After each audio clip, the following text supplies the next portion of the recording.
आपको पता होगा समझौता एक्सप्रेस गुजरात का जो वाक़या हुआ था, ट्रेन को जो जलाया गया था, वो सारे सबूत मौजूद थे कि इसने करवाया था। फिर हम कहेंगे नरेंद्र मोदी हमें दे दो, हम इसे मार देंगे तो दहशतगर्दी खत्म हो जाएगी। ये बातों का हल नहीं है। लेकिन बात वो करनी चाहिए। जिस हादसे की बात करें वो तो हादसा हुआ भी भारत के अंदर ही है, तो वो उनकी ट्रेन, उनका मसला, उनका इशू, उसको इसे, लेकिन यहाँ पे बात आ रही है कि बंदे हमारे मुल्क में, इशू उनका बना है, तो वो मांग रहे हैं। जवाब नहीं, वो उनके बंदे नहीं थे। ऑब्वियसली ये बिल्कुल आपने सही पॉइंट हाईलाइट किया।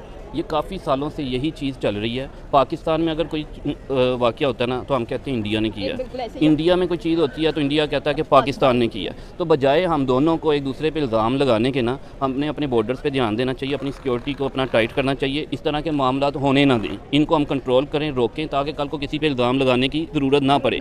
जो अज़हर मसूद मांग रहे हैं, किस वजह से मांग रहे हैं? फिर शिवसेना की जो जमात RSS जो है वो फिर हमें दे दें। हमने क्या करनी है? नहीं, तो उनकी पर्सनल है। मसाल है वो सबसे ज़्यादा। तो देखें ना, दहशतगर्दी वो लोग फैलाते हैं ना। तो फिर अगर हमें इसके वो हमसे अदर मसूद मांग रही हैं, फलां बंदा मांग रहे हैं, ऐसे थोड़ी होता है। वो मांगेंगे हम दे देंगे।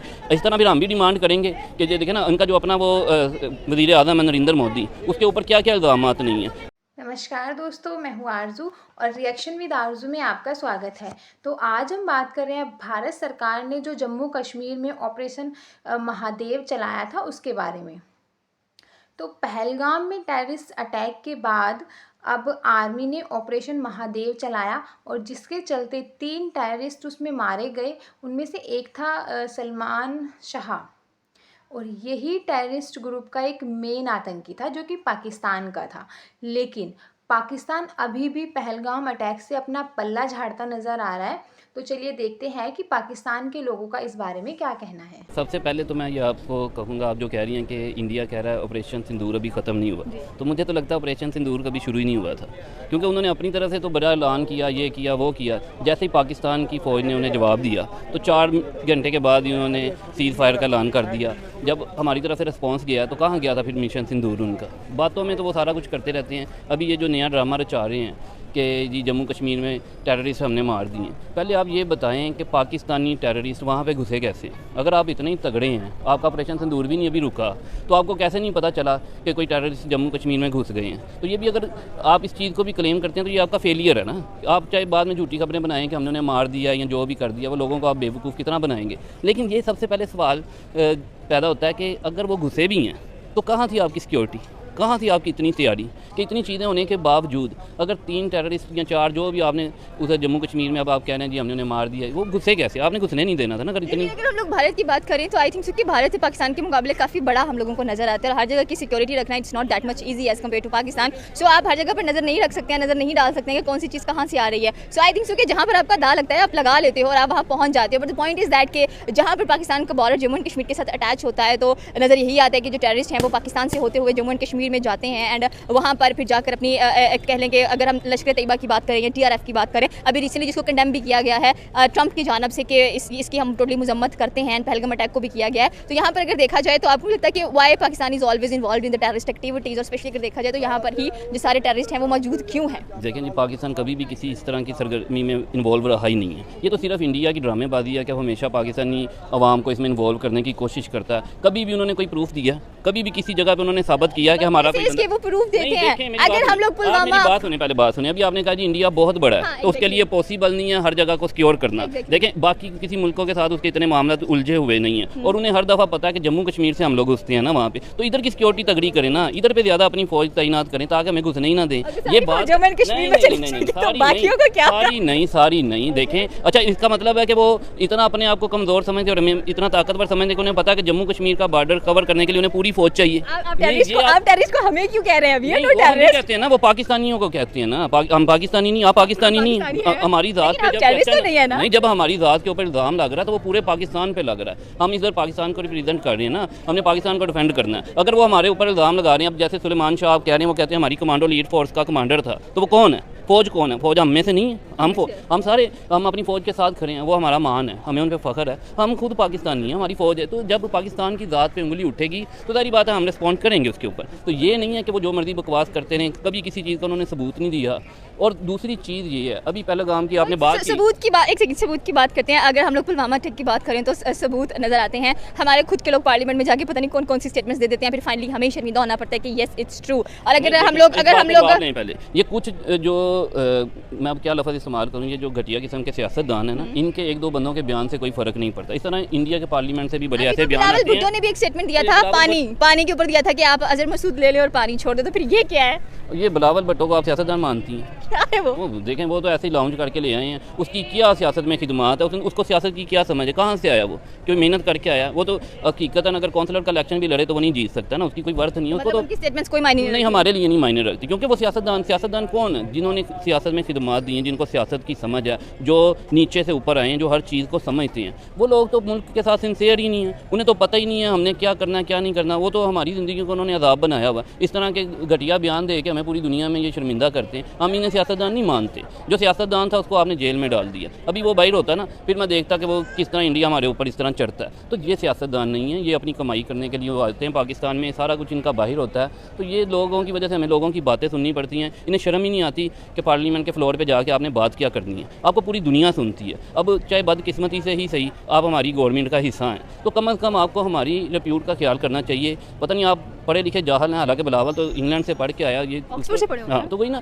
तो इनको इतनी सेंस नहीं है कि हमने बयान क्या देना। आपका एक बयान जो है ना पूरी दुनिया में चलता है। तो आपको ये सोच समझ के फिर बात को हम लोगों को सफाइयाँ देनी पड़ती है ना। अब मैं रोड पे खड़ा होकर मैं डिफेंड कर रहा हूँ। अब देखें, तो यही अगर पार्लियामेंट से कोई स्ट्रॉन्ग मैसेज भेजें, कोई अच्छी बात करें, कोई जरूरत, खैर बिलावल ने क्या जरूरत वाली बात करनी है, उसको तो खैर किया मैं कहूँ। लेकिन बात यह है कि जब आप पार्लियामेंट में खड़े हैं, आपको इस चीज़ का ख्याल होना चाहिए कि आप 25 करोड़ आवाम की, ठीक है ना, आवाज़ है, तो आपको वो बात करनी चाहिए जिसमें कोई वज़न हो और जिसकी आपको बाद में शर्मिंदगी ना हो। बिल्कुल सर, आपकी बात सही है। But the point is that कि अगर हम लोग जो ताल्लुकात पाकिस्तान और भारत के ख़राब होते हैं, वो एक पॉइंट पर ख़राब होते हैं, टेररिज्म। ठीक है, एंड दे ऑलवेज सेज कि पाकिस्तान के पास अजहर मसूद हैं, एक का नाम भूल गई हूँ मैं, और अगर एक की बात करें तो वो कहते हैं कि ये हमें दे दें, टेररिज्म ख़त्म कर दें, डबल स्टैंडर्ड्स को रिमूव कर दें, तो हम पाकिस्तान के साथ ट्रेड करने के लिए भी तैयार हैं, तमाम ताल्लुकात, तमाम रिश्ते नाते बनाने के लिए भी रेडी हैं। अजहर मसूद मांग रहे हैं, किस वजह से मांग रहे हैं? फिर शिवसेना की जो जमात RSS जो है वो फिर हमें दे दें। हमने क्या करनी है? नहीं, वो तो उनकी पर्सनल है। मसाल है वो, सबसे ज़्यादा तो देखें ना दहशतगर्दी वो लोग फैलाते हैं ना। तो फिर अगर हमें इससे वो हमसे अजहर मसूद मांग रही हैं, फलां बंदा मांग रहे हैं, ऐसे थोड़ी होता है। वो मांगेंगे हम दे देंगे। इस तरह फिर हम भी डिमांड करेंगे कि ये देखें ना, उनका जो अपना वो वज़ीर आज़म है नरेंद्र मोदी, उसके ऊपर क्या क्या इल्ज़ामात नहीं है। आपको पता होगा समझौता एक्सप्रेस गुजरात का जो वाक़या हुआ था, ट्रेन को जो जलाया गया था, वो सारे सबूत मौजूद थे कि इसने करवाया था। फिर हम कहेंगे नरेंद्र मोदी हमें दे दो, हम इसे मार देंगे तो दहशतगर्दी खत्म हो जाएगी। ये बातों का हल नहीं है। देखें, बात वो करनी चाहिए। जिस हादसे की बात करें, वो तो हादसा हुआ भी भारत के अंदर ही है, तो वो उनकी ट्रेन, उनका मसला, उनका इशू, उसको लेकिन यहाँ पे बात आ रही है कि बंदे हमारे मुल्क में, इशू उनका बना है, तो वो मांग रहे हैं। जवाब नहीं, वो उनके बंदे नहीं थे।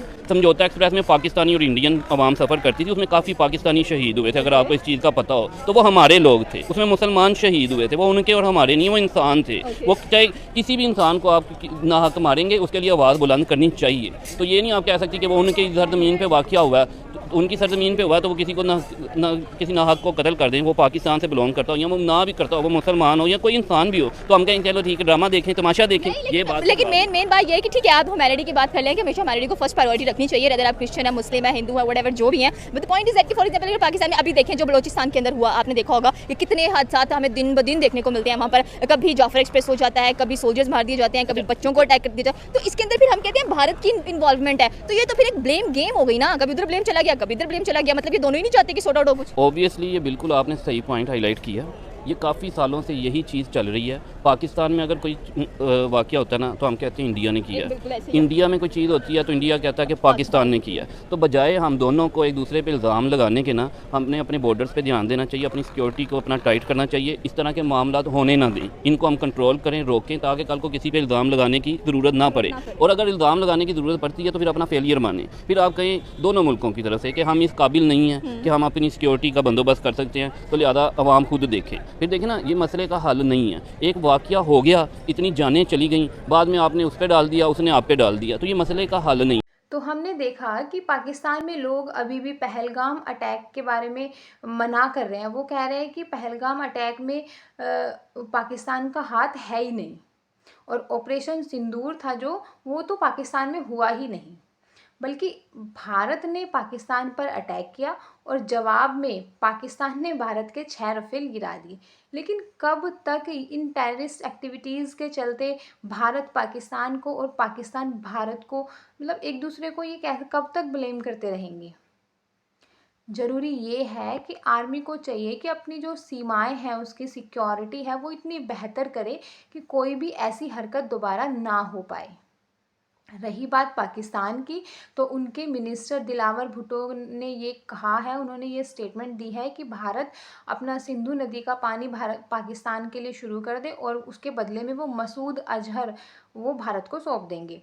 तो इसका मतलब तो यही है कि भाई मसूद अजहर पाकिस्तान में ही है और भारत में वही टेररिस्ट एक्टिविटीज़ के लिए ज़िम्मेदार है, वही इन एक्टिविटीज़ में इन्वॉल्व रहता है और पाकिस्तान लगातार इस सब के लिए लगातार मना करता आ रहा है।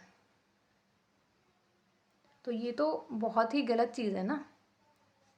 तो आज के लिए इतना ही। जय हिंद, जय भारत। आप लोगों को वीडियोस पसंद आती है तो लाइक, शेयर और कमेंट करिए और चैनल को भी सब्सक्राइब कीजिए। Thank you.